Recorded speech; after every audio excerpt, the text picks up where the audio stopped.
Mheshimiwa Moise Nyarugabo, hujambo? Jambo. Tuko hapa katika maadhimisho ya kumbukumbu ya watu waliouawa kule Gatumba. Una ujumbe gani leo kwa jumuiya ya kimataifa?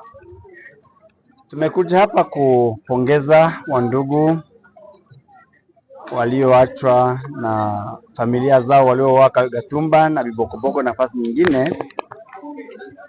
Tumekuja kuambia kwamba hata vile kungali matumaini, ingalau wameuawa sababu ya vile walivyo, hawakufanya dhambi yoyote. Lakini hapa kunakuwa miaka 22 watu 166 wameuawa kwa kambi ya Gatumba ndani ya nchi ya Burundi. Walikuwa ndani ya kambi ya ukimbizi, walikuwa wanachungwa na watu wa UN, Umoja wa Mataifa. Hapo serikali ya Burundi iliahidi kwamba itasaidia kwa justice. Waongozi wa Umoja wa Mataifa waliahidi kwamba wenye walifanya kitendo hicho watashikwa na kupelekwa mahakamani. Leo inakuwa miaka 22 years. Hakuna hata mtu mmoja aliyeshikwa, aliyepelekwa mahakamani. Hata wale waliosema wao wenyewe kama ni wao waliua watu na wako hapo Bujumbura, wanatembea, wanafanya kazi, walisema kwa redio nyingi, BBC na RFI, kwamba ni wao waliua watu.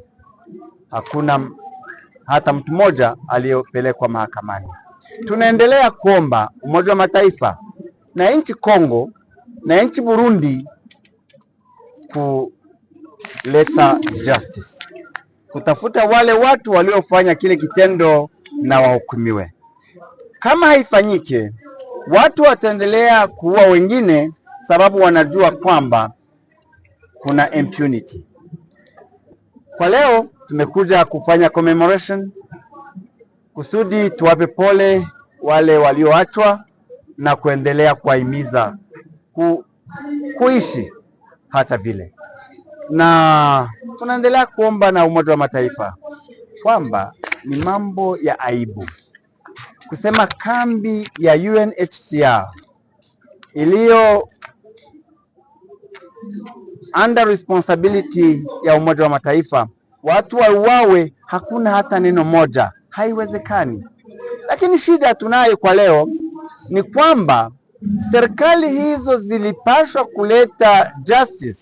Serikali ya Kongo na serikali ya Burundi zinaendelea kutuma jeshi kuua wenye mlenge milimani Minembwe. Leo wanatuma drones na hata ndege za kuua raia na watu wanakufa, watu wanakimbia. Ndio maana kwa leo we have thousands, maelfu ya wenye mlenge wanakuwa Kenya wakimbizi, maelfu ya wenye mlenge wanakuwa Uganda, maelfu ya wenye mlenge wanakuwa Rwanda, maelfu ya wenye mlenge wanakuwa Burundi.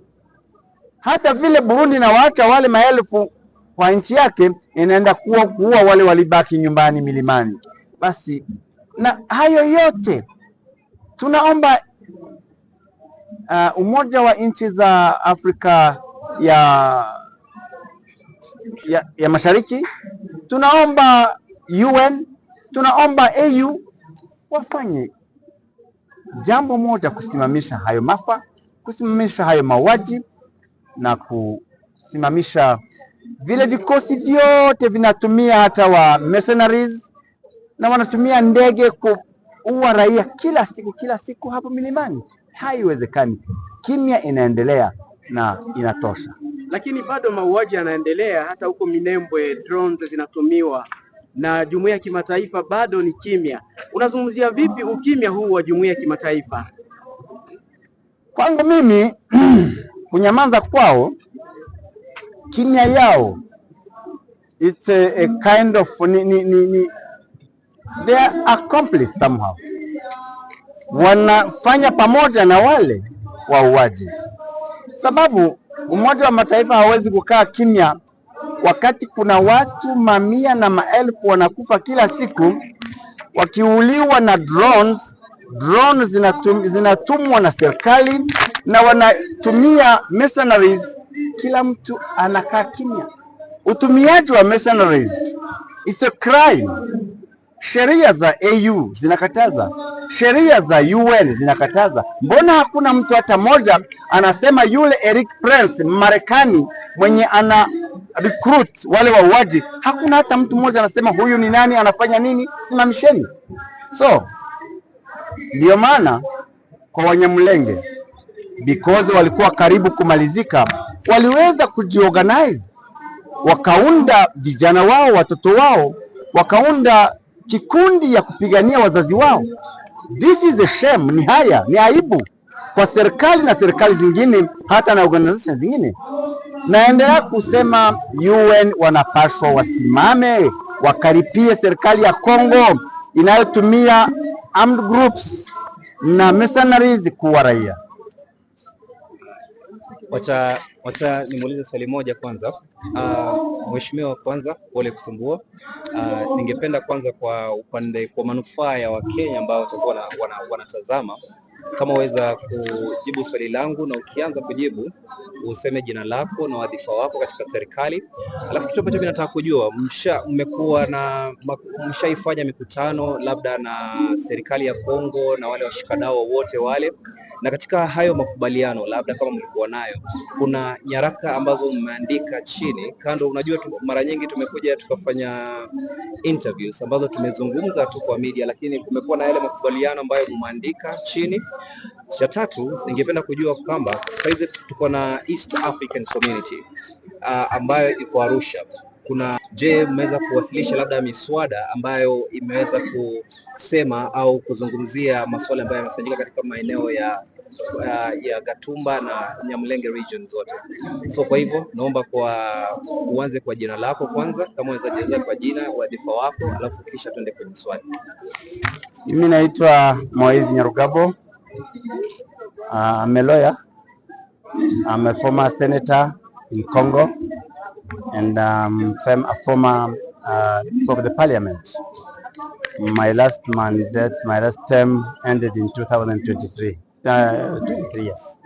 So mimi ni mzaliwa wa Minembwe, hapo milimani ya eastern part of Congo.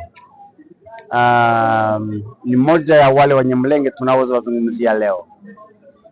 Nimeanza kusema kwamba wale Wanyamulenge walipata shida sana kwa nchi yetu ya Kongo, na chanzo cha shida ni kwamba kwa Kongo watu wengi wanasema Wanyamulenge si Wakongomani sababu ya vile wanafanana.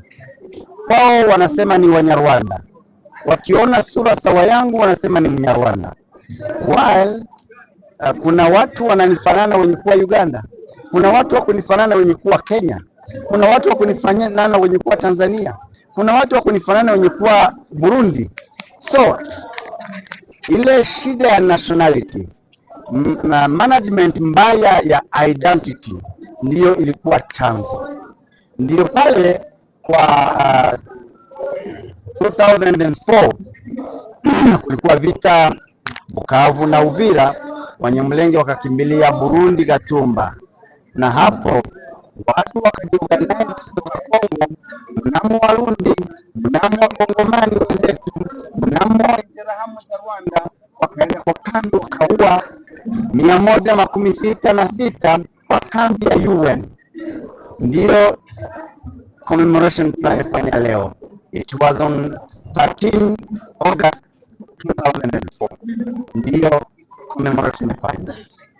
Tumeomba justice kwa Kongo. Kongo hakufanya kitu. Tumeomba justice kwa Burundi. Burundi hakufanya kitu. Tumeenda hata kwa Hague. Nimefika Hague. We dropped a complaint. Lakini individuals cannot seize the Hague, the ICC. Ni government au Umoja wa Mataifa. Hakuna mtu aliyefanya kitu. Na kwa mauaji yanayoendelea, sababu haikumalizikia ile wakati mkuu na uwaji umeendelea, wakiwa watu wakisema ni Wanyarwanda wafukuze watoto kwa nchi yao. For many hundreds of years. So ile mauaji imeendelea na imefikia kiwango kwenye tumesi ile koti ya Arusha tumeandikia East Africa Community Tumeandikia hata na yesterday wameandikia tena ile ICC, nimepata kibarua cha lawyers, wameandikia ICC kwa niaba ya Wanyamulenge tena kuleta kombe, but we are still waiting. 20 years, 22 years hatujapata. Tunaendelea kutumaini kwamba siku moja ukiwa kiongozi unafahamu kwamba una karibu sana na watu ambao kwa nyumbani kama tu kwa muhtasari, labda uweza kupata takwimu na mambo ambayo yanaendelea kama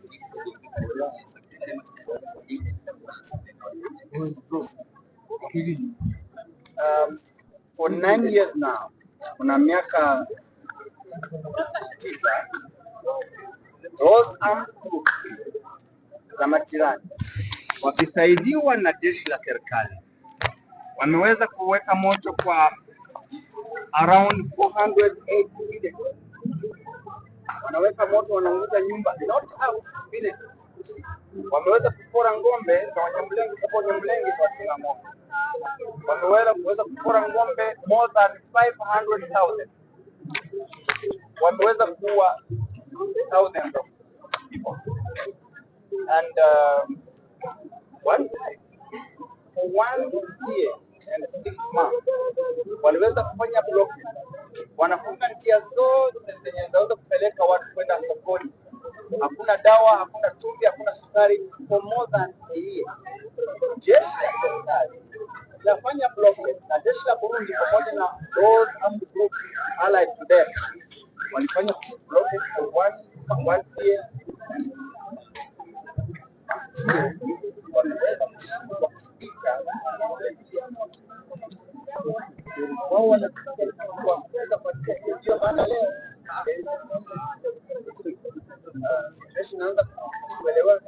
kupata chumvi na sukari na dawa. So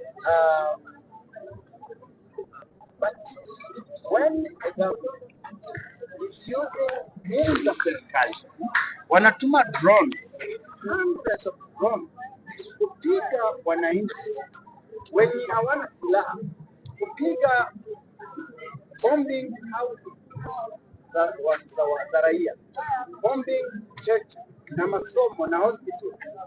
There's something very wrong. We have to make the combat international community. Kama nakuuliza hiyo government ya Kinshasa wanatafuta kufanya nini na wale raia? Wale raia wamefanya nini kusudi wa deserve such anything? Ile nguvu yote serikali inaweka kuwa watu ndio maana tunaendelea kuandikana, tunaendelea those leaders of the region wa East Africa na wengine serikali ya Kongo na ya Burundi, because they are together kwa kufanya hizo crimes.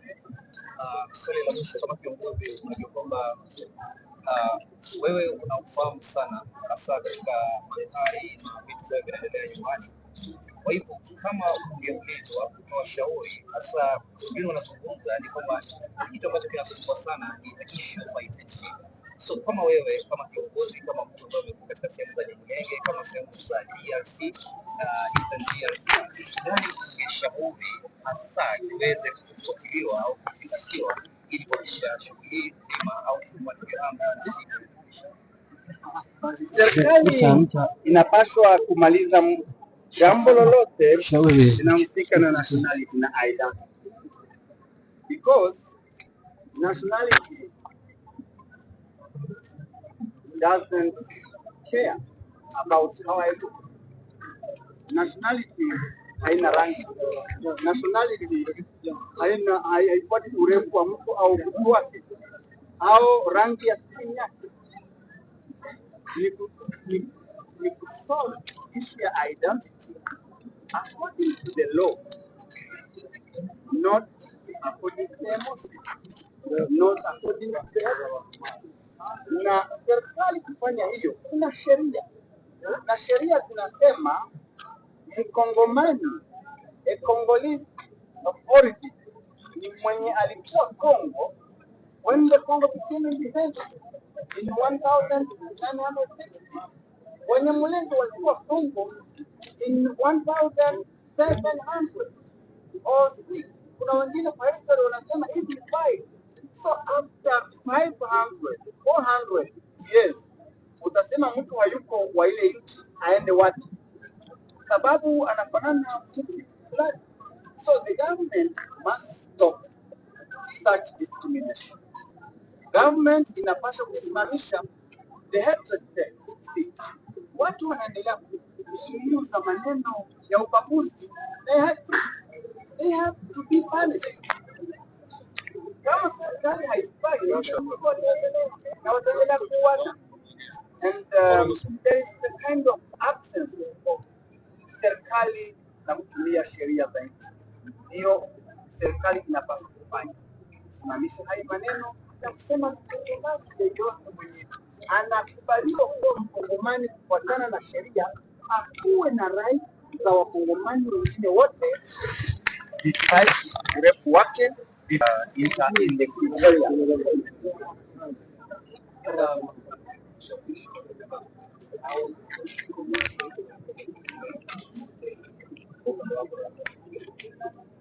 Neno la kwanza, nashukuru serikali ya Kenya na wananchi wa Kenya kuwapokea hawa watu those thousands of Banyamulenge here na kuwapa nafasi ya kuishi.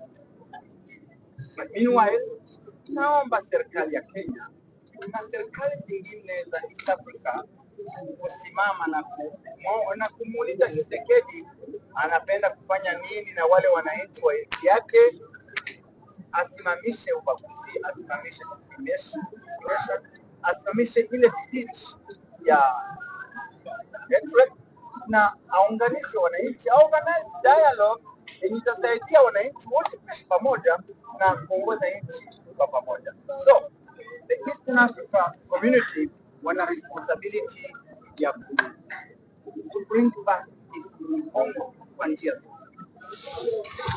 Asante. Lakini pia tuko naye Mheshimiwa Byamungu Eli, kuna ujumbe umetoa, lakini watu wengi wanatamani kujua ni ujumbe gani unatoa katika siku kama hii ya leo ambapo jamii ya Banyamulenge wana kumbukumbu ya wale waliouawa katika maeneo ya Katumba huko Burundi.